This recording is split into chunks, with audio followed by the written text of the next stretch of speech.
വലിയ നൊയമ്പിൻ്റെ രണ്ടാം ഞായറാഴ്ച നമ്മൾ ധ്യാനിക്കുന്നത് നമ്മുടെ കർത്താവ് കുഷ്ഠരോഗിയെ സുഖപ്പെടുത്തിയ വേദഭാഗമാണ്. നിന്റെ ഹിതം പോലെ എനിക്ക് ഭവിക്കട്ടെ എന്ന് പ്രാർത്ഥിക്കുന്ന കുഷ്ഠരോഗിയെ പുതിയ നിയമത്തിൽ നമ്മൾ കാണുന്നെങ്കിൽ, എൻ്റെ ഹിതം പോലെ എനിക്ക് ഭവിക്കണമെന്ന് ശഠിക്കുന്ന ഒരു കുഷ്ഠരോഗിയെ നമ്മൾ പഴയ നിയമത്തിൽ 2 രാജാക്കന്മാർ 5:14 കാണുന്നു. സിറിയ രാജാവിൻ്റെ സൈന്യാധിപനായ നാമാൻ കുഷ്ഠരോഗിയായിരുന്നു. അവൻ്റെ ഭവനത്തിലെ അടിമ പെൺകുട്ടി സമറിയായിൽ സൗഖ്യം നൽകുവാൻ ദൈവമൊരുക്കിയിരിക്കുന്ന പ്രവാചകനെക്കുറിച്ച് നാമാൻ്റെ ഭാര്യയോട് പറഞ്ഞു. ഭാര്യയിൽ നിന്നും പ്രവാചകനെക്കുറിച്ച് അറിഞ്ഞ നാമാൻ പ്രൗഢിയോടെ രഥങ്ങളും കുതിരകളുമായി എലിഷ പ്രവാചകൻ്റെ വീട്ടുപടിക്കലെത്തി. പ്രവാചകനാകട്ടെ നാമാനെ കാണുവാൻ പോലും കൂട്ടാക്കാതെ ദൂതനെ അയച്ച് അദ്ദേഹത്തോട് പറഞ്ഞു, നീ ജോർദാനിൽ പോയി 7 പ്രാവശ്യം കുളിച്ചാൽ ശുദ്ധനായി ശരീരം പൂർവ്വസ്ഥിതിയെ പ്രാപിക്കും. നാമാൻ ഇങ്ങനെ ഒരു പെരുമാറ്റം പ്രതീക്ഷിച്ചിരുന്നില്ല. അധികാരസ്ഥാനത്തിരുന്ന് എല്ലാവരെയും അനുസരണവും വിധേയത്വവും പഠിപ്പിച്ചിട്ടുള്ള സൈന്യാധിപൻ പ്രതികരിക്കുന്നു, ദമാസ്കസിലെ അബാനയും ഫാർപ്പാറും ഇസ്രായേലിലെ നദികളേക്കാൾ ശ്രേഷ്ഠമല്ലേ? അവയിൽ കുളിച്ച് എനിക്ക് ശുദ്ധി പ്രാപിച്ചുകൂടെ? എലിഷ എൻ്റെ അടുത്ത് ഇറങ്ങി വന്ന് തൻ്റെ ദൈവമായ കർത്താവിൻ്റെ നാമം വിളിച്ചപേക്ഷിക്കുമെന്നും കരം വീശി കുഷ്ഠം സുഖപ്പെടുത്തുമെന്നും ഞാൻ വിചാരിച്ചു. ദൈവത്തിൻ്റെ അനുഗ്രഹം നമ്മളിലേക്ക് ഒഴുകുന്നത് ദൈവം അരുളുന്ന കാര്യങ്ങൾ നമ്മൾ അനുസരിക്കുമ്പോഴാണ്. അഹം എന്ന താനായിരിക്കുന്ന അവസ്ഥയിൽ നിന്ന് എളിമയുടെ പുണ്യാവസ്ഥയിലേക്ക് അദ്ദേഹത്തെ നയിക്കുന്നത് അദ്ദേഹത്തിൻ്റെ തന്നെ എളിയവരായ ഭൃത്യന്മാരാണ്. അവരിലൂടെ ദൈവം നാമാന് ദിശാബോധം നൽകുകയാണ്. ഭൃത്യന്മാർ എന്നും അനുസരിക്കുവാൻ ബാധ്യസ്ഥരാണ്. എല്ലാറ്റിൻ്റെയും ഉടയവനായ ദൈവത്തിൻ്റെ മുമ്പിൽ നിരന്തരം അനുസരണത്തിൽ വ്യാപരിക്കുന്ന അവർക്ക് അവരുടെ ജീവിതത്തിൻ്റെ കഷ്ടതകളുടെ നടുവിൽ ദൈവം കരുതുന്ന വഴികളെ അറിയാം. അതുകൊണ്ട് അവർ അക്കാര്യങ്ങളൊക്കെ അറിയാവുന്നവരായതുകൊണ്ട് അവർ യജമാനായ നാമാനോട് പറഞ്ഞു, പിതാവേ, പ്രവാചകൻ ഭാരിച്ച ഒരു കാര്യമാണ് കൽപ്പിച്ചിരുന്നതെങ്കിൽ അങ്ങ് ചെയ്യുമായിരുന്നില്ലേ? അപ്പോൾ കുളിച്ച് ശുദ്ധനാകുക എന്ന് പറയുമ്പോൾ എത്രയോ കൂടുതൽ താല്പര്യത്തോടെ അത് ചെയ്യേണ്ടതാണ്. ഇവിടെ ഈ മനുഷ്യരിലൂടെ ജ്ഞാനം നാമാനിലേക്ക് കടന്നു ചെല്ലുകയാണ്. ലൂക്കായുടെ സുവിശേഷം 7-ാമത്തെ അധ്യായം 35-ാം വാക്യം പറയുന്നുണ്ട്, ജ്ഞാനം ശരിയെന്ന് തെളിയുന്നത് അത് സ്വീകരിക്കുന്നവരിലൂടെയാണ്. യഥാർത്ഥ ജ്ഞാനം എന്ന് പറഞ്ഞാൽ ദൈവമാണ്. നാമാൻ ജ്ഞാനത്തെ സ്വീകരിച്ചു, പരമജ്ഞാനം എന്ന ദൈവത്തെ സ്വീകരിച്ചു. അത് 7 പ്രാവശ്യം ജോർദാനിൽ കുളിച്ച് ശുദ്ധനായി. എലിഷ പ്രവാചകൻ്റെ അരികിൽ എളിമയോടെ എത്തി പരമജ്ഞാനമായ ദൈവത്തിന് ആരാധന അർപ്പിച്ചുകൊണ്ട് പറഞ്ഞു. അവൻ ഭൃത്യന്മാരോടൊത്ത് ദൈവപുരുഷൻ്റെ അടുത്ത് തിരിച്ചു എന്ന് പറഞ്ഞു, ഭൂമിയിൽ ഇസ്രായേലിൻ്റേതല്ലാതെ മറ്റൊരു ദൈവമില്ലെന്ന് ഞാനിപ്പോൾ അറിയുന്നു. 2 രാജാക്കന്മാർ 5:15. ദൈവം സംസാരിക്കുന്ന ദൈവത്തിൻ്റെ സൗഹൃദം തേടുന്ന എളിമയുള്ള മനുഷ്യരിലൂടെയാണ്. അഗ്നി കരിയെ കനലാക്കുന്നത് പോലെ അഹമെന്ന കരി ദൈവത്തോടടുക്കുമ്പോൾ കനലായി മാറുന്നു. യേശു ഒരു പട്ടണത്തിലായിരിക്കുമ്പോൾ ഒരു കുഷ്ഠരോഗി വന്ന് അവനെ കണ്ട് സാഷ്ടാംഗം വീണ് പ്രാർത്ഥിച്ചു, കർത്താവേ, അങ്ങേക്ക് മനസ്സുണ്ടെങ്കിൽ എന്നെ ശുദ്ധനാക്കാൻ കഴിയും. അവൻ അങ്ങനെ പറയുമ്പോൾ നമ്മുടെ മുമ്പിൽ യേശുക്രിസ്തു തൻ്റെ ഭൂമിയിലെ അവതാരത്തിൻ്റെ ഉദ്ദേശ്യം എന്തെന്ന് വ്യക്തമാക്കുന്ന വേദഭാഗം നമുക്ക് മുമ്പിലുണ്ട്. ലൂക്കായുടെ സുവിശേഷം 4-ാമത്തെ അധ്യായം 18-ാമത്തെ വാക്യം, കർത്താവിൻ്റെ ആത്മാവ് എൻ്റെ മേലുണ്ട്, ദരിദ്രരെ സുവിശേഷം അറിയിക്കുവാൻ അവിടുന്ന് തന്നെ അഭിഷേകം ചെയ്തിരിക്കുന്നു. ബന്ധിതർക്ക് മോചനവും അന്ധർക്ക് കാഴ്ചയും അടിച്ചമർത്തപ്പെട്ടവർക്ക് സ്വാതന്ത്ര്യവും കർത്താവിന് സ്വീകാര്യമായ മത്സരം പ്രഖ്യാപിക്കുവാൻ അവിടുന്ന് തന്നെ അയച്ചിരിക്കുന്നു എന്ന് പറയുന്നുണ്ട്. വളരെ പരിതാപകരമായ അവസ്ഥയിൽ കഴിയുന്ന ആളാണ് ഈ കുഷ്ഠരോഗി. അയാളെ സംബന്ധിച്ചോളം സുവിശേഷം എന്ന് പറയുന്നത് അയാളുടെ ജീവിതയാത്രയിൽ സമൂഹത്തിലേക്ക് അയാളെ വീണ്ടും സ്വീകരിക്കപ്പെടുന്ന അവസ്ഥയുണ്ടാകുക, അതോടൊപ്പം തന്നെ നഷ്ടമായ ഭവനം, നഷ്ടമായ പേര്, ഇതെല്ലാം തിരിച്ചെടുക്കുക, തൻ്റെ രോഗാവസ്ഥയിൽ നിന്ന് എന്തിലുപരിയായി മുക്തി നേടുക. ഈ സുവിശേഷത്തിന് വേണ്ടി നിൽക്കുമ്പോൾ ആ മനുഷ്യൻ്റെ ഇപ്പോഴത്തെ സ്ഥിതി എന്താണ്?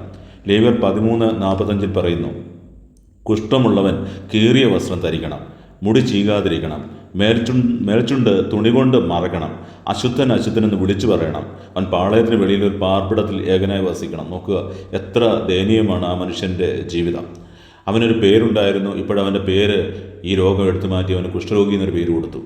അവൻ ഇതുവരെ ഒരു ഭാര്യയും മക്കളും ഒക്കെ ഉണ്ടായിരുന്നു. ഭാര്യയും മക്കളും ഒക്കെ അവനെ തള്ളിക്കളഞ്ഞു. കുടുംബം അവനെ ഇല്ലാതാക്കി കളഞ്ഞു.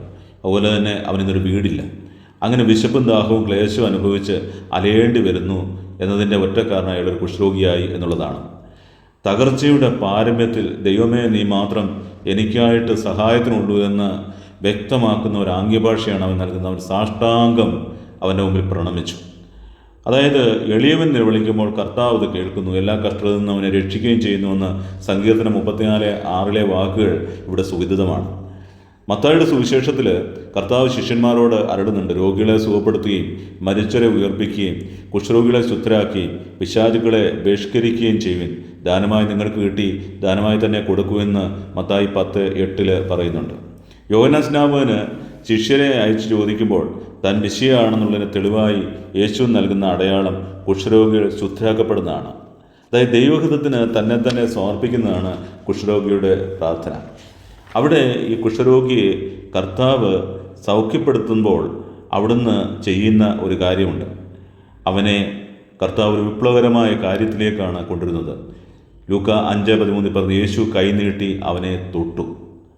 യേശു കൈനീട്ടി കുഷ്ഠരോഗിയെ തൊട്ടു. ലോകത്തെ അക്കാലത്തെ ഏറ്റവും വിപ്ലവകരമായ ഒരു കാര്യമാണ്. കാരണം വീടിൻ്റെ അയലക്കത്ത് കൊണ്ടുവരാത്ത മനുഷ്യൻ, അതോടൊപ്പം തന്നെ അശുദ്ധനശുദ്ധെന്ന് വിളിച്ചു പറഞ്ഞുകൊണ്ട് മനുഷ്യർ ശുദ്ധരായ ആളുകൾ, ദൂരെ നിന്ന് മാറിപ്പോകേണ്ടവൻ, വീടില്ലാത്തവൻ, നല്ലവണ്ണം മുഖം ഷേവ് ചെയ്യാനായിട്ട് അർഹതയില്ലാത്തവൻ, അതുപോലെ തന്നെ മേൽച്ചുണ്ടും മറച്ചുകൊണ്ട് മാത്രം സംസാരിക്കാൻ യോഗ്യതയുള്ളവൻ, അങ്ങനെ എല്ലാ കഷ്ടതകളും നിറഞ്ഞ ഒരു മനുഷ്യനോട് കർത്താവിൻ്റെ കാരുണ്യമാണ് അവനെ സ്പർശിക്കുന്നത്. അവൻ്റെ പ്രാർത്ഥനയ്ക്കുള്ള ദൈവത്തിൻ്റെ പ്രതികരണമാണ് അവനെ തൊടുന്ന ദൈവം.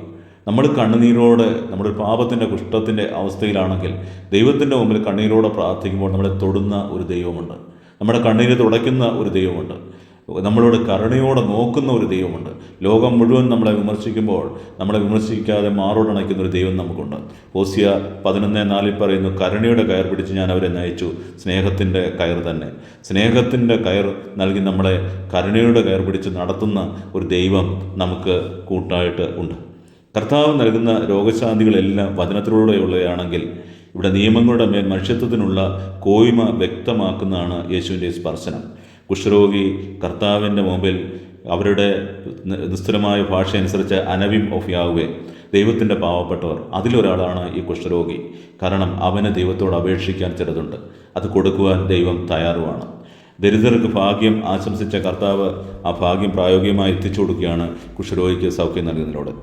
കുഷ്ഠരോഗികളോട് സമൂഹം ക്രൂരത കാണിക്കുമ്പോൾ കുഷ്ഠരോഗികൾ സമൂഹത്തോട് കാരുണ്യം കാണിക്കുന്ന മഹനീയ മാതൃക പഴയ നിയമത്തിൽ 2 രാജാക്കന്മാർ 7-ാം അധ്യായത്തിൽ നമ്മൾ കാണുന്നുണ്ട്. സിറിയ രാജാവായ ബെൻഹദാദ് സൈന്യം ശേഖരിച്ച് സമറിയ വളഞ്ഞു. രാജ്യം കൊടിയ പട്ടിണിയിലേക്കായി. ആ രാജ്യത്തിൻ്റെ കൊടിയ പട്ടിണിയുടെ നടുവിൽ 4 കുഷ്ഠരോഗികൾ ഈ സമറിയ രാജ്യത്തിൻ്റെ പ്രവേശന കവാടത്തിൽ ഇരിപ്പുണ്ടായിരുന്നു. അവർ പരസ്പരം പറഞ്ഞു, നാം മരിക്കുവോളം ഇവിടെ ഇരിക്കുന്നത് എന്തിനാണ്? നഗരത്തിൽ പ്രവേശിച്ചാൽ അവിടെ ക്ഷാമം, നാം മരിക്കും. ഇവിടെ ഇരുന്നാലും മരിക്കും.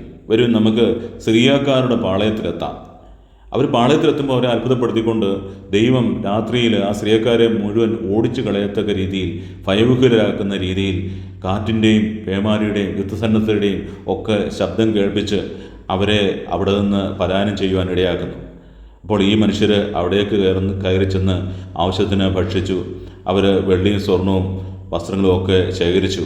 ആദ്യം അവർ ആലോചിച്ചു, ഞങ്ങളോട് ക്രൂരത കാണിക്കുന്ന ഈ സമൂഹത്തോട് ഞങ്ങൾ ക്രൂരത കാണിക്കേണ്ടതല്ലേ? പക്ഷേ അവരുടെ ഹൃദയത്തിൽ ദൈവത്തിൻ്റെ ആത്മാവ് പ്രവർത്തിച്ചു.